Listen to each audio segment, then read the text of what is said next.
Estábamos diciendo que lo central aquí en este pasaje es poder entender de una manera clara por qué David usó estas dos comparaciones, tanto del aceite de la consagración que descendía o que se colocaba, ¿verdad?, sobre los sacerdotes que eran consagrados para el servicio, como el rocío de esta zona de Hermón. En ambos les mencioné que hay este concepto de cubrir, ¿verdad? El aceite cubre al sacerdote, mostrando que está apartado para el servicio a Dios. El rocío cubre todos los montes de Jerusalén, dando vida, ¿verdad? Dando vida, dando la posibilidad de que las plantas y todo lo que viva ahí, pues, sea fértil, sea productivo.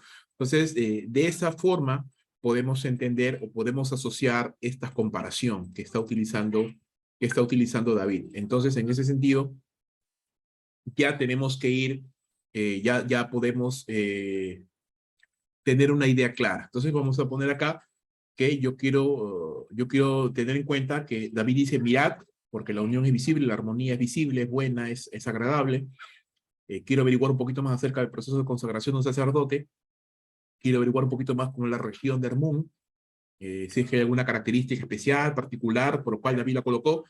Y tengo que también colocar acá lo que hemos mencionado hace un momento, ¿no? Tanto el aceite de consagración derramado sobre un sacerdote, como el rocío que se derrama o que cae, ¿no?, sobre los montes, cumplen una función. Cumplen una función. Cubrir. Cubrir. También podemos pensar en proteger, cubrir, apartar. Sinónimos, ¿verdad? Pero cubrir está bien. Cubrir. ¿Qué más? Quiero de repente también investigar un poquito más acerca de la palabra armonía en el Antiguo Testamento. Armonía, comunión. Yo sé que en el Nuevo Testamento hay una palabra para eso, que es koinonía, y la koinonía es una palabra muy interesante en el Nuevo Testamento, se utiliza muchas veces, y esta palabra koinonía básicamente significa unidad de propósito, no solamente de estar juntos, sino estar unidos en un mismo parecer. Pero en el Antiguo Testamento yo quiero conocer un poco más de esta palabra, tal vez hay una palabra hebrea allí interesante, y yo quiero averiguar un poquito más acerca de esto, acerca de la armonía, porque de eso está hablando el pasaje. Muy bien, entonces ya tengo esas anotaciones que son de mi observación. Puedo seguir mirando un poco más. Hay algo que nos estamos olvidando, que es esta parte de acá. Dice el texto claramente que este rocío de Hermón que desciende sobre los montes de Jerusalén es así porque allí envió el Señor la bendición y la vida eterna, ¿no? Que esto es un plus adicional que David coloca. Entonces, miramos el cuadro completo otra vez. Miren que es bueno, agradable, hermoso que los hermanos habiten juntos en armonía. Obviamente, al referirse a los hermanos, David está refiriendo a los israelitas, ¿verdad? Aquellos que son parte del pueblo de Dios. A que los que son parte del pueblo de Dios habiten juntos en armonía. Este hecho de que habiten juntos en armonía, se puede comparar o es parecido al aceite de la consagración que se derrama sobre la cabeza de Aarón y que desciende hasta su barba y que cubre sus vestiduras, ¿no? Hasta el borde, dices, hasta abajo, que desciende hasta sus vestiduras, que lo cubre. ¿Y qué significa que ese hombre está apartado para el ministerio? Entonces, en ese sentido, podemos tal vez un poquito ir pensando, ir viendo que esta armonía es símbolo de un apartamiento. Es señal de que este es un pueblo apartado para Dios. Es muy probable que así sea. La segunda comparación nos dice que el rocío de Hermón, el rocío, ¿verdad? Esa lluvia ligerita que al amanecer aparece a veces en las plantas y en todas las cosas al amanecer. Este rocío de Hermón, dice, desciende sobre los montes de Sión. ¿Y por qué desciende? David no lo atribuye a una condición meteorológica, sino David lo atribuye a una bendición divina. Y tiene sentido porque usted recordará que Jerusalén, Israel en sí, se encuentra en una zona desértica.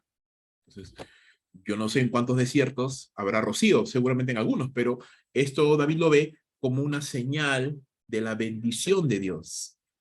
Entonces, ya vamos entendiendo un poquito mejor. El hecho de que los hermanos habiten en armonía es símbolo, evidencia de que el pueblo de Dios, este es un pueblo apartado para Dios, que refleja el carácter de su Dios. Y también es evidencia de la bendición de Dios. Es evidencia de la bendición de Dios. Entonces, examinándolo así, no sé si usted ya lo nota, pero ya queda un poco claro cuál es la división del pasaje, ¿verdad? Las tres secciones que tiene este pasaje. Y yo les voy a proponer, bueno, es sencillo, es un verso cada sección, básicamente. Es decir, esta sección y esta sección. Yo les coloco, o es bueno colocarle un título para poder identificarlo y poder luego construir el bosquejo. Entonces, el primer punto, vuelvo a repetir una vez más, esto no es el punto de mi sermón, todavía no estoy pensando en eso, es el punto del texto. ¿De qué habla este punto? Vean que es bueno que los hermanos, perdón, es bueno que los hermanos vivan en armonía. Ya ves, entonces aquí, versículo número 1. Acá hay otra palabra importante también, que ahorita que lo estoy mirando recién me doy cuenta. Los hermanos dice habiten. Que los hermanos habiten. Es una condición de permanencia, no es un sentimiento, ¿verdad? Es decir, usted piensa, por ejemplo, ¿no? En el fútbol, ¿no? Hay un gol y ¿qué pasa? Todos se abrazan, ahí ni lo conoces al que está a tu lado, pero se abrazan, ¿no? Perú, gol de Perú, se abrazan, ahí brindan, se dan la mano, son hermanos del alma. Termina el partido, ni te conozco, así que cada uno por su lado, ¿verdad? Es un sentimiento de armonía, pero pasajero, es momentáneo nada más, efímero. Acá está diciendo esta condición perenne de hermanos que habitan, que viven, que moran, que se mantienen en armonía, ¿no? Eso es un punto que también es interesante. Entonces te das cuenta, cada vez que uno vuelve a dar vueltas y le vuelves a dar vueltas, vas viendo cada vez más detalles. Por eso es bueno, yo recomiendo que hacerlo no de una sola pasada y ya, sino una y luego vuelves otra vez y luego vuelves otra vez y luego vuelves otra vez, porque vas mirando, vas notando cosas que la primera, segunda, tercera no te habías dado cuenta. Eso es bueno. Segundo punto. Segundo punto. Dice acá. Pastor, una pregunta, disculpe que le interrumpa. Cuando dice que cada verso es un punto, cuando dice es como, o sea, no lo veo más como un punto independiente, sino como un subpunto del primer verso, porque dice, mirad cuán bueno y cuán agradable es los hermanos. Ahora, ¿cómo? Es como el óleo. Da en realidad una explicación basada en las experiencias judías de qué tan agradable es. Entonces, por eso o quizás no lo estoy entendiendo bien, pero pareciera que más bien son subpuntos, no puntos separados. Sé que se relacionan, pero pareciera que fuera un punto nada más. Es Claro, una opinión personal. claro, lo que pasa es de que si lo trabajas solo como un punto, no hay mayor estructura y tu sermón va a ser al final un solo, un solo bloque, ¿no? Es decir, de corrido.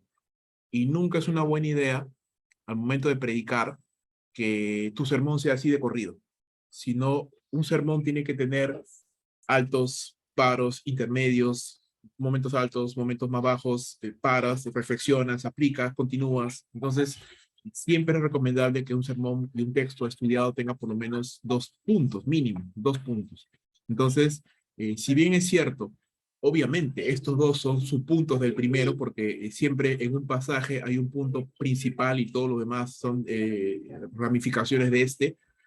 Sí lo podemos entender como puntos, o como un segundo o tercer punto tranquilamente, porque igual están relacionados con el primero. Ahora, en este caso es así. En otros textos el punto principal está al final, en otros está al medio. Entonces, ¿a qué quiero llegar? ¿Qué es lo que se necesita mínimo para que usted pueda considerar una sección como un punto que tenga una idea clara? Entonces, en este caso, ¿por qué lo he separado en 3 puntos? Porque cada uno tiene una idea clara, por supuesto, relacionadas. El segundo y el tercero dependen del primero, es cierto, pero son ideas, por sí mismas son ideas profundas, es decir, en el segundo punto, que habla acerca del aceite de la consagración, que desciende sobre Aarón, es un punto importante. Yo voy a tener que entrar ahí y explicar un poquito a mis hermanos, a mi audiencia, sobre la costumbre de consagrar sacerdotes. Esto es todo un punto que tiene que desarrollar.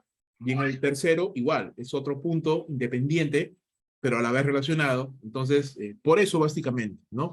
Si yo lo hiciera como un solo punto, nada más, entonces al momento que yo llegue al sermón, voy de corrido, ¿no? O sea, no voy a parar. Y la idea es de que se sienta la estructura, la progresión de las ideas, desde un punto hasta el siguiente, ¿no? Entonces, esa es un poquito la idea de por qué se hace así de esta manera.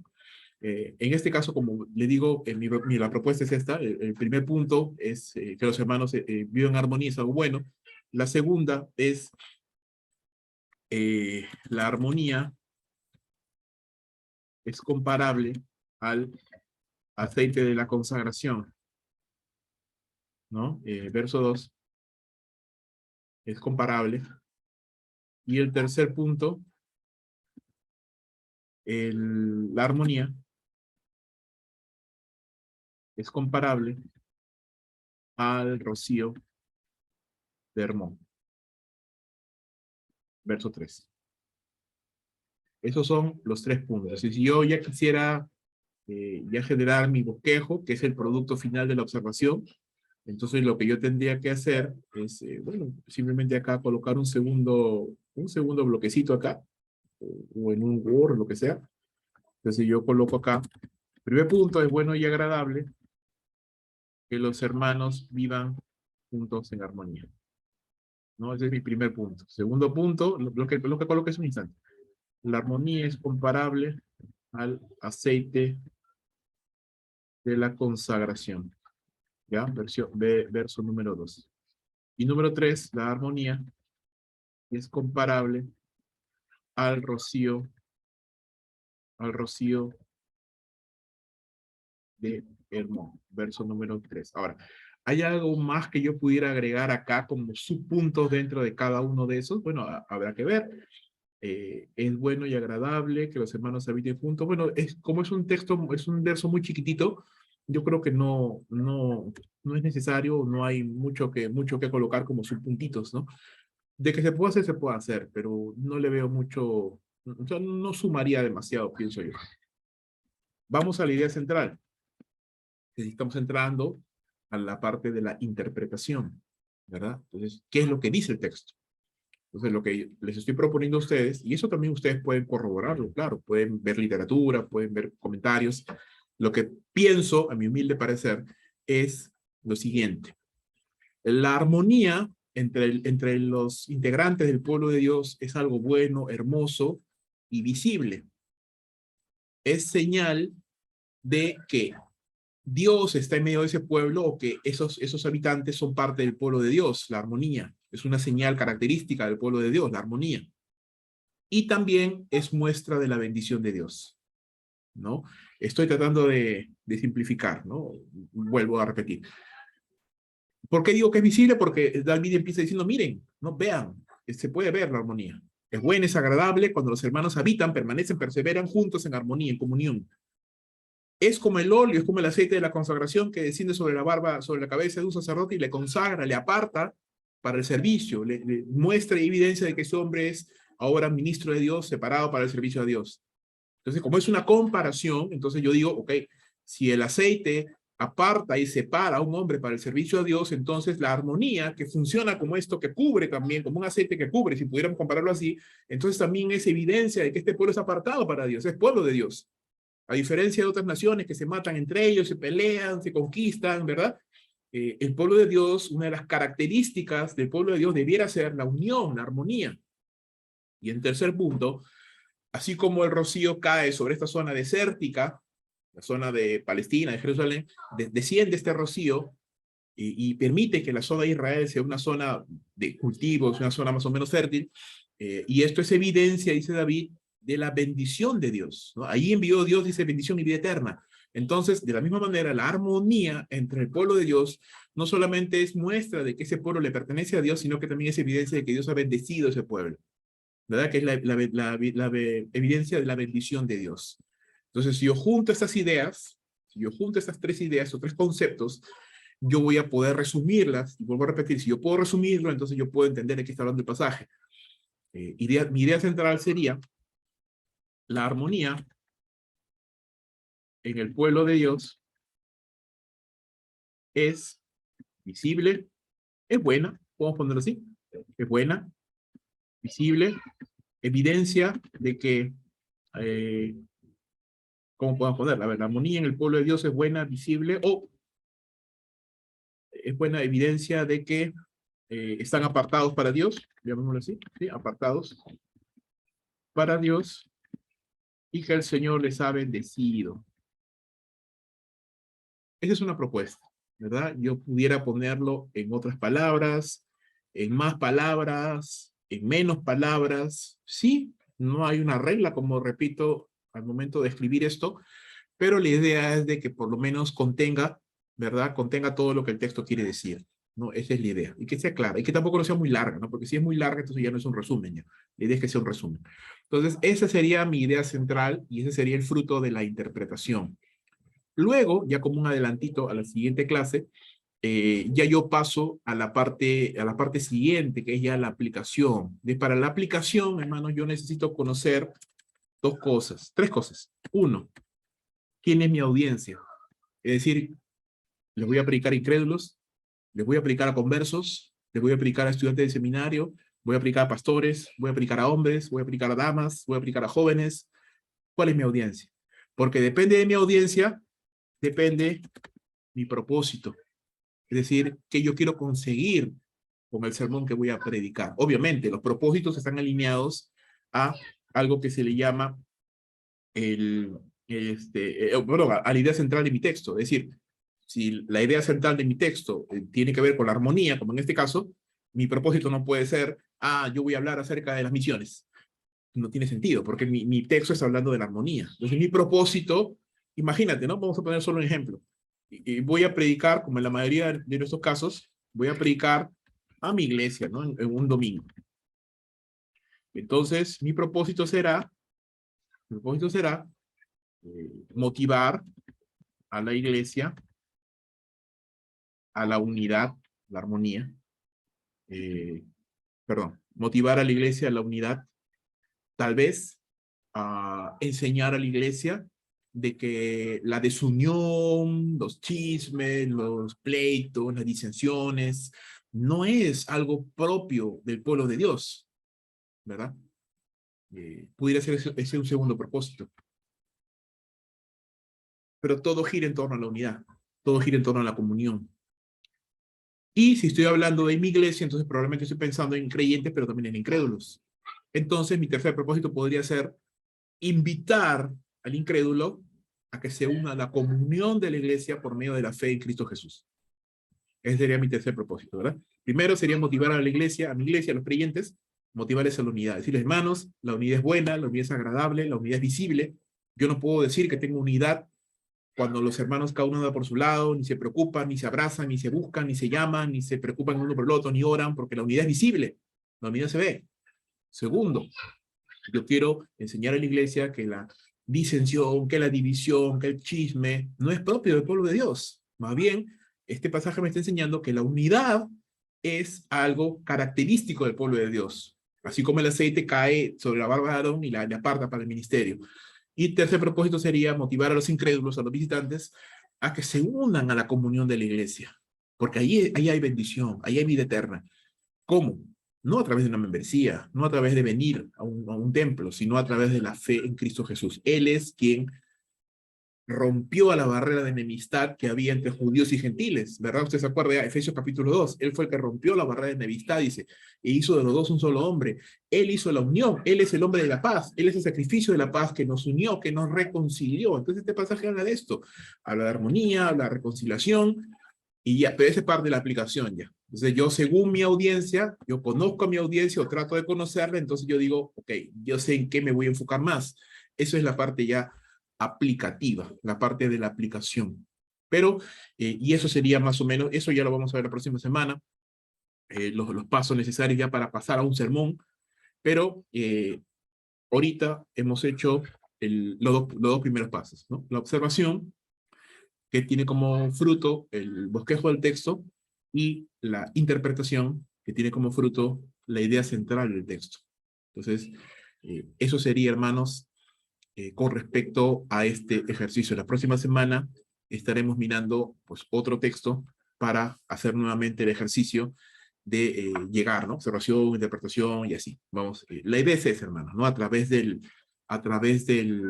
ejercicio, a través de la práctica, poder ya familiarizarnos mucho más con los pasos y los procesos de este estudio exegético, ¿no?